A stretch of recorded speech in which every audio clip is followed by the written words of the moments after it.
할렐루야. 오늘 아침 예배에 오신 여러분을 주님의 이름으로 환영하고 축복합니다. 오늘도 우리에게 사랑한다 말하시는 그 주님의 놀라운 음성이 우리의 삶을 회복시키고 우리와 함께 하시기를 소망하며 함께 찬양하며 나아갑니다. 사랑의 주 내 안에 계시네. 다함이 없는 주의 크신 사랑, 세상에 없는 놀라운 사랑, 그 안에서 나는 자유 안에 날 살리신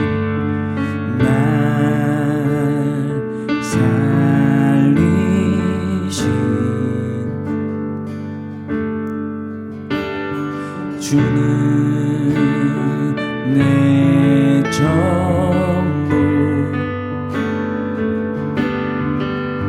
나도 모르던 외로움과 슬픔을 내 주님은 다 아시네. 이제 일어나 주를 보내 사랑한다 말하시네. 사랑의 주, 사랑의 주 내 안에 계시네. 다함이 없는 주의 크신 사랑, 세상에 없는 놀라운 사랑, 그 안에서 나는 자유 안에 날 살리신 날 살리신 주는 내 전부. 나도 모르던 외로움과 슬픔을 내 주님은 다 아시네. 이제 일어나 주를 보내 사랑한다 말하시네. 나도 모르던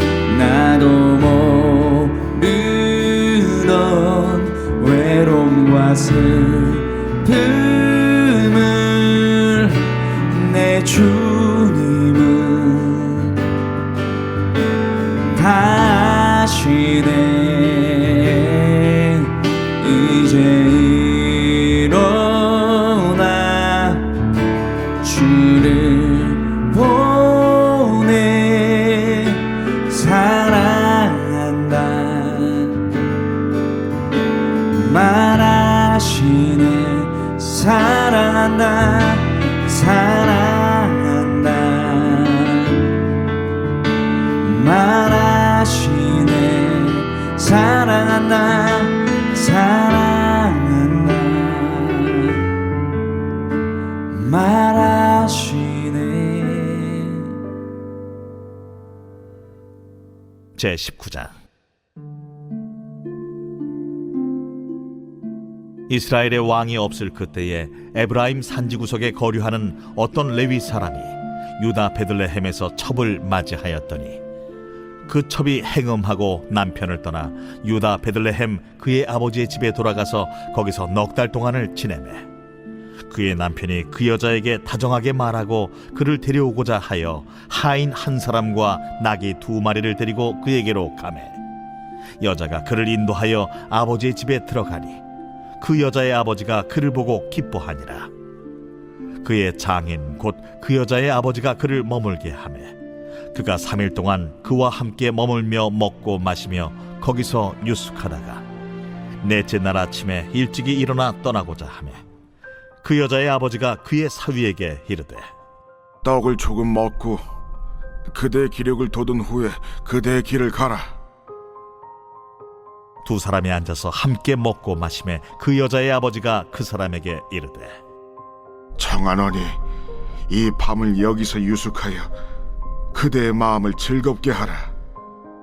그 사람이 일어나서 가고자 하되 그의 장인의 간청으로 거기서 다시 유숙하더니 5째 날 아침에 일찍이 일어나 떠나고자 하매 그 여자의 아버지가 이르되 청하노니 그대의 기력을 돋우고 해가 기울도록 머물라.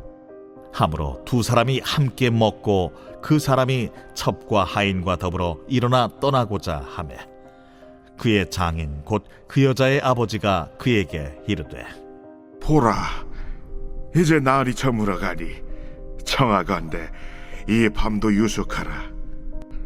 보라, 해가 기울었느니라. 그대는 여기서 유숙하여 그대의 마음을 즐겁게 하고 내일 일찍이 그대의 길을 가서 그대의 집으로 돌아가라. 그 사람이 다시 밤을 지내고자 하지 아니하여 일어나서 떠나 여부스 맞은편에 이르렀으니 여부스는 곧 예루살렘이라. 안장지운 나귀 2마리와 첩이 그와 함께 하였더라. 그들이 여부스에 가까이 갔을 때에 해가 지려 하는지라 종이 주인에게 이르되 청하건대 우리가 돌이켜 여부수 사람의 이 성읍에 들어가서 유숙하십시다. 주인이 그에게 이르되 우리가 돌이켜 이스라엘 자손에게 속하지 아니한 이방 사람의 성읍으로 들어갈 것이 아니니 기브아로 나아가리라. 우리가 기브아나 라마 중 한 곳에 가서 거기서 유숙하자 하고 모두 앞으로 나아가더니 베냐민에 속한 기브아에 가까이 이르러 해가 진지라. 기브아에 가서 유숙하려고 그리로 돌아 들어가서 성읍 넓은 거리에 앉아 있으나 그를 집으로 영접하여 유숙하게 하는 자가 없었더라. 저녁 때에 한 노인이 밭에서 일하다가 돌아오니 그 사람은 본래 에브라임 산지 사람으로서 기브아에 거류하는 자요 그곳 사람들은 베냐민 자손이더라. 노인이 눈을 들어 성읍 넓은 거리에 나그네가 있는 것을 본지라 노인이 묻되 그대는 어디로 가며 어디서 왔느냐? 그가 그에게 이르되 우리는 유다 베들레헴에서 에브라임 산지 구석으로 가나이다. 나는 그곳 사람으로서 유다 베들레헴에 갔다가 이제 여호와의 집으로 가는 중인데 나를 자기 집으로 영접하는 사람이 없나이다. 우리에게는 나귀들에게 먹일 집과 여물이 있고 나와 당신의 여종과 당신의 종인 우리들과 함께한 청년에게 먹을 양식과 포도주가 있어 무엇이든지 부족함이 없나이다. 그대는 안심하라. 그대의 쓸 것은 모두 내가 담당할 것이니 거리에서는 유숙하지 말라. 하고 그를 데리고 자기 집에 들어가서 나귀에게 먹이니 그들이 발을 씻고 먹고 마시니라. 그들이 마음을 즐겁게 할 때에 그 성읍의 불량배들이 그 집을 애워싸고 문을 두들기며 집주인 노인에게 말하여 이르되 내 집에 들어온 사람을 끌어내라. 우리가 그와 관계하리라. 아니라 내 형제들아, 청하노니 이 같은 악행을 저지르지 말라. 이 사람이 내 집에 들어왔으니 이런 망령된 일을 행하지 말라. 보라, 여기 내 처녀딸과 이 사람의 첩이 있은즉 내가 그들을 끌어내리니 너희가 그들을 욕보이든지 너희 눈에 좋은 대로 행하되 오직 이 사람에게는 이런 망령된 일을 행하지 말라. 하나 무리가 듣지 아니하므로 그 사람이 자기 첩을 붙잡아 그들에게 밖으로 끌어내매 그들이 그 여자와 관계하였고 밤새도록 그 여자를 능욕하다가 새벽 미명에 놓은지라. 동틀 때에 여인이 자기의 주인이 있는 그 사람의 집문에 이르러 엎드러져 밟기까지 거기 엎드러져 있더라. 그의 주인이 일찍이 일어나 집문을 열고 떠나고자 하더니 그 여인이 집문에 엎드러져 있고 그의 두 손이 문지방에 있는 것을 보고 그에게 이르되 일어나라, 우리가 떠나가자. 하나 아무 대답이 없는지라 이에 그의 시체를 나귀에 싣고 행하여 자기 곳에 돌아가서 그 집에 이르러서는 칼을 가지고 자기 첩의 시체를 거두어 그 마디를 찍어 12덩이에 나누고 그것을 이스라엘 사방에 두루 보냈네. 그것을 보는 자가 다 이르되 이스라엘 자손이 애굽 땅에서 올라온 날부터 오늘까지 이런 일은 일어나지도 아니하였고 보지도 못하였도다. 이 일을 생각하고 상의한 후에 말하자 하니라. 사랑하는 라이프처치 성도 여러분, 오늘은 사사기 19장을 통해서 하나님의 음성을 듣고자 합니다. 이 사사기 19장 오늘 1절은 이렇게 시작을 해요. 이스라엘의 왕이 없을 때에, 이 표현은 이스라엘이 자기 소견대로 행했다라는 표현과 같은 맥락을 이어갑니다. 왕이 없다. 그러니까 사울 왕이나 다윗 왕 같이 그 정치적으로 통치하는 왕이 없었기 때문이 아니라 우리의 만왕의 왕이신 하나님이 이스라엘 백성들 사이에서 왕으로 대접받지 못한 거예요. 즉, 하나님이 우리의 삶을, 우리의 생각을, 우리의 감정을, 내 육체를 통치하셔야 되는데 그 자리를 내어놓은 거죠. 여러분, 말씀이 나를 다스리지 않을 때, 하나님이 우리의 왕이 되시지 않을 때 인간이 어떻게까지 갈 수 있는지를 이 사사기는 보여줍니다. 말씀이 내 삶을 지키고 다스리고 그 제동하지 않을 때, 못할 때 우리의 삶이 어떻게 되는가, 그것이 바로 우리 사사기를 통해서 우리가 깨닫고 봐야 할 거예요. 여러분, 하나님이 나를 다스리고 하나님의 권위가, 말씀의 권위가 나를 제한하지 않으면 우리는 정말 자유로울 것 같아요. 그냥 내가 좀 편하게 신앙생활 할 수 있고, 편하게 직장생활 할 수 있고, 편하게 사람 만날 수 있고, 그런데 하나님이 나를 다스리는 이 제약이 다 사라져버린 그 시대가 되면은 어떻게 되냐? 사사기처럼 타락하고 이 사회의 모든 기반이 다 무너져 버립니다. 첫 번째 1절을 보면 이렇게 돼 있는데요. 그때에 에브라임 산지 구석에 거류하는 어떤 레위 사람이, 이렇게 돼 있어요. 그럼 레위 사람은 48개 성읍을 받아서 이스라엘 백성들 성막에서 봉사하고, 다시 말하면 교회에서 신앙생활 잘 할 수 있도록 섬기는 일을 해야 되는데, 이렇게 이 사람이 그냥 막 떠돌아다니고 산지를 떠돌아다니고 있다는 거예요. 먹고 살 것 때문에. 그 얘기가 뭐예요? 교회가 완전히 무너진 거예요. 성도들이 신앙생활 안 하고 헌금생활 안 하고 교회에 와서 11조나 이런 것들이 다 무너져 버리니까 하나님의 일을 할 사람이 밖에 나가서 일하고 찾아다니기, 내가 먹고 살 것을 찾아다니기 시작했다는 거예요. 교회가 무너진 거예요. 신앙 공동체가 무너진 거예요. 두 번째는, 그러다 보니까 어떻게 됩니까? 너무 웃기죠? 베들레헴에서 첩을 맞아들였다. 이 레위 사람이. 여러분, 레위 사람, 또 제사장, 우리 앞에서 율법서 공부할 때 어떻게 돼 있습니까? 이 사람은 일반 백성들보다 좀 더 높은 수준의 결혼에 대한 기준점이 있었어요. 왜요? 이 결혼마저도, 가정을 이루는 것마저도 내가 즐겁고 내가 행복하고 내 욕망을 충족하기 위해서 결혼하는 게 아니라 이 결혼을 통해서 하나님 나라를 위해서 결혼을 준비하기 때문에 그러는 거예요. 그러니까 내가 보기에 좋은 사람을 결혼하는 게 아니었다는 거죠. 이 결혼을 통해 가정을 이루면서 또 하나님의 나라를 이루어가고 비전과 소명을 이루어가는 거예요. 그런데 첩을 맞아들였다는 거죠.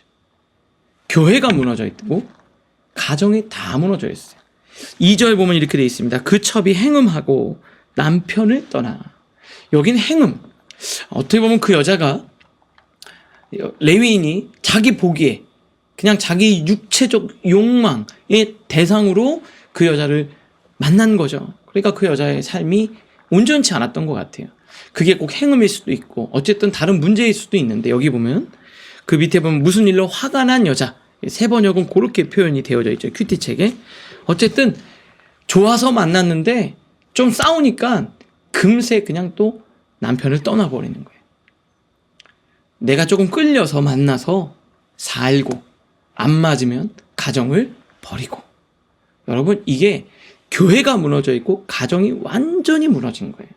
기본적인 이 가치들이 훼손되어져 있어요. 가장 중요한 게 뭡니까? 여러분, 이 세상에 하나님이 우리가 바르게 살아가고 진짜 하나님의 말씀 안에서 참된 행복을 누리며 살아갈 수 있도록 하나님이 주신 기반이 두 개예요. 하나는 교회입니다. 교회. 또 하나가 가정이에요. 교회가 무너졌고 가정이 무너졌어요. 이 시대는 제동장치가 없어요. 아무도 이들을 통제할 수가 없어요. 막 나가는 세상이 되어버린 겁니다. 그래서 이 타락의 극치를 보여주는 그 모습이 여기서 우리는 찾아볼 수 있습니다. 오늘 이렇게 여러분 기도하시면 좋겠어요. 하나님이 나의 삶의 왕이 되시고 주인이 되어 주시옵소서. 하나님의 말씀이 내 감정을 다스리고 내 욕망을 통제하고 내 욕구를 절제하며 바른 삶의 가치를 향해서 나갈 수 있도록 매일매일 말씀의 기준에 나를 세워야 되는 거예요. 그게 없으면 자유롭고 여러분 편하고 더 행복할 것 같지요. 그 즐거움은 잠시 살아. 너무나도 휘발성이 강해요. 그 쾌락은 금세 날아가요. 그리고 그 죄에 대한 고통이 우리 삶에 찾아오게 되는 겁니다. 오늘 큐트책 보면 이렇게 첫 번째 돼 있는데요. 그래서 이 사람이 이제 그 첩을 찾으러 가는데요.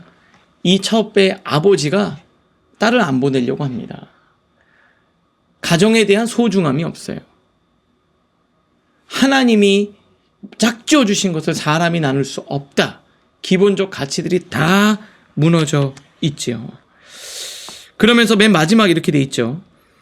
어떤 이유에서인지 부모의 욕심이 그의 딸과 사이를 붙잡고 이는 비극적인 결과로 이어집니다. 하나님의 말씀대로 가정을 축복하고 보내야 되는데 내 욕심과 내 욕망과 내 생각으로 딸과 사이를 붙잡았는데 그게 엄청난 고통으로 이어지게 되는 거예요. 여러분, 이 시대 교회와 가정을 위해서 기도해 주실 수 있기를 바랍니다. 그 뒤에 보면 너무나도 충격적인 얘기가 이어지게 되는데요. 돌아가는 와중에 여부스 족속 있는 예루살렘 부근에 여부스 족속 이방 족속이 있는 곳에 머무르려고 하는데 또 이 사람이 아이고 이방인보다는 우리 같은 민족 사람들이 낫지 않겠냐. 그래서 베냐민에 속한 기브아 베냐민 지파 쪽으로 가요. 근데 사람들이 나그네를 맞아주지 않는 거죠. 나그네를 잘 환대하는 것이 하나님의 말씀 아닙니까? 그런데 다 맞아주는데 어떤 노인 한 사람이 그를 맞아줘요. 환대해 줍니다. 그래서 대접을 하고 있는데요. 너무나도 충격적인 내용이 나와요. 22절. 그들이 마음을 즐겁게 할 때 잘 쉬고 있는데요. 성읍의 불량배들이 그 집을 에워싸고 문을 두들기며 주인에게 말합니다. 그 집에 들어온 그 레위 사람, 그 남자 끌어내라. 왜요? 우리가 그와 관계하리라. 이 관계한다는 게 뭐예요? 그를 내 성적인 욕망의 대상으로 삼아버리겠다. 이렇게 얘기를 해요. 너무 충격적이지 않습니까?